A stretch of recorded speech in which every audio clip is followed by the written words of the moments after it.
रामपुर नामक गांव में खुशी अपने पापा गौतम और सौतेली माँ उर्मिला के साथ रहती थी। खुशी जब छोटी थी तभी उसकी माँ गुजर गई थी। उर्मिला स्वभाव की बहुत खड़ूस और दिमाग की चालाक थी। गौतम के सामने वह अच्छा बर्ताव करती, पर खुशी उसके आंखों में चुभती थी।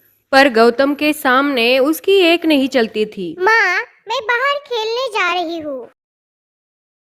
अरे खुशी बेटा रुको। उर्मिला, मुझे काम के सिलसिले में कुछ दिन के लिए बाहर जाना पड़ रहा है। तब तक तुम अपना और खुशी का ख्याल रखना। मैं जल्द ही वापस आने की कोशिश करूंगा। अरे जी, आप अच्छे से जाइए और अपना काम करके ही वापस आना। मैं हूं ना, मैं खुशी का अच्छे से ख्याल रखूंगी। आप बेफिक्र होकर जाइए। उसके बाद गौतम शहर चला जाता है। उर्मिला इसी मौके का इंतजार कर रही थी। अब बताती हूँ मैं इस मनोज खुशी को। इसके बाप ने तो मुझे इसका नौकर बना के रखा है। अब मैं खुशी को अच्छा सबक सिखाती हूँ। दूसरे दिन खुशी शिवजी की पूजा कर रही थी, तभी उर्मिला वहां आती है। अरे ओ खुशी, मनहूस सुबह उठते ही शुरू हो जाती है। घर का सारा काम वैसे के वैसा पड़ा है। वह कौन करेगा? जब देखो तब शिव भक्ति में दंग रहती हो, जैसे कि वह शिवजी आकर तुम्हारा सारा काम कर देगा। अब चल जल्दी, सारे घर की साफ सफाई कर ले, उसके बाद खाना भी बनाना है। लेकिन माँ, मुझे तो यह सब सारे काम करना आता भी नहीं है। हाँ हाँ, तू तो कहीं की महारानी है ना। अब चल जल्दी काम करना शुरू कर, अपने आप सीख जाएगी। बड़ी आई शिवजी की पूजा करने वाली। खुशी जैसे तैसे घर का सारा काम करती है। उसके बाद उसे बहुत भूख लगती है, पर उसकी माँ ने सारा खाना खत्म कर लिया था। खुशी रोते रोते शिवजी के पास आती है। मुझे माफ करना शिवजी, आज मैं आपकी पूजा नहीं कर पाई, पर आप नाराज मत होना।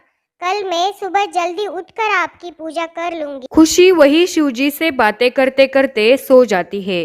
दूसरे दिन खुशी की जल्दी आंख नहीं खुलती। उर्मिला उसे वैसे शिवजी के पास देखकर गुस्सा हो जाती है। अरे ओ महारानी, सुबह हो गई, उठो जल्दी। माफ करना माँ, कल ज्यादा थक गई थी ना, उसकी वजह से नींद ही नहीं खुली। मैं अभी सारे काम कर देती हूँ। हाँ हाँ, जल्दी उठ जा, काम तो सारे तुझे ही करने पड़ेंगे, और कौन करेगा। ऐसे ही कुछ दिन बीत जाते हैं। महाशिवरात्रि नजदीक आ रही थी। खुशी बहुत खुश थी। अगले दिन खुशी जब सुबह उठती है तो देखती है कि शिवजी की मूरत अपनी जगह पर नहीं थी। खुशी ने सारी जगह मूरत को ढूंढा, पर उसे वह कहीं नहीं मिली। खुशी बहुत परेशान हो गई थी। 2 दिन बाद शिवरात्रि है। माँ उसे मंदिर भी नहीं जाने देगी, फिर वह पूजा कैसे करेगी। उर्मिला ने शिवजी की मूरत फेंक दी थी। दूसरे दिन खुशी ने मिट्टी से शिव की मूरत बनाई और पूरे मन से आराधना की। खुशी बोलती है, शिवजी, मैंने पूरे मन से आपकी आराधना की है, कृपया आप उसे स्वीकार कीजिए। तभी उर्मिला वहां आती है। पूजा देखकर उसे बहुत ज्यादा गुस्सा आ जाता है। मनहूस, तू फिर से पूजा पाठ करने बैठ गई? तुझे तो मैं अभी बताती। ऐसा कहकर जैसे ही उर्मिला खुशी पर हाथ उठाने लगती है तो उसका हाथ हिलता ही नहीं, उसका सारा शरीर जम जाता है।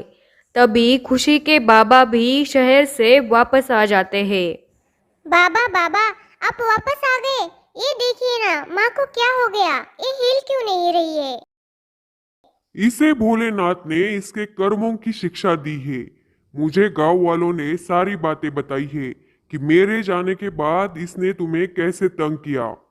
नहीं बाबा, मेरे भोलेनाथ कभी किसी को कष्ट नहीं दे सकते। मैं भोलेनाथ की बहुत मन से सेवा करूंगी। माँ बहुत जल्दी ठीक हो जाए। अगले दिन खुशी ने पूरे दिन शिवजी की पूजा की। पूरा दिन ओम नमः शिवाय का जाप बिना कुछ खाए पिए करती रही। शिवजी का अभिषेक किया। खुशी की भोली भक्ति देखकर महादेव उसे प्रसन्न हो गए और उन्होंने उसकी माँ को ठीक कर दिया। उर्मिला को ठीक देखकर खुशी बहुत ज्यादा खुश हो जाती है। वह पूरे मन से शिवजी का धन्यवाद करती है। माँ, आप ठीक हो गई। देखो, मेरे शिवजी ने आपको ठीक कर दिया। हाँ बेटी, तुम्हारे शिवरात्रि के व्रत ने और तुम्हारी शिव भक्ति ने मुझे ठीक कर दिया। अब मैं कभी तुम्हारी पूजा भंग नहीं करूंगी। मुझे माफ कर देना बेटी, मैंने तुझे बहुत सताया है। आप ऐसा मत कहो माँ, मैं बहुत खुश हूँ आपको ठीक देखकर। मुझे मेरी माँ वापस मिल गई। भोलेनाथ ने मेरी बात सुन ली।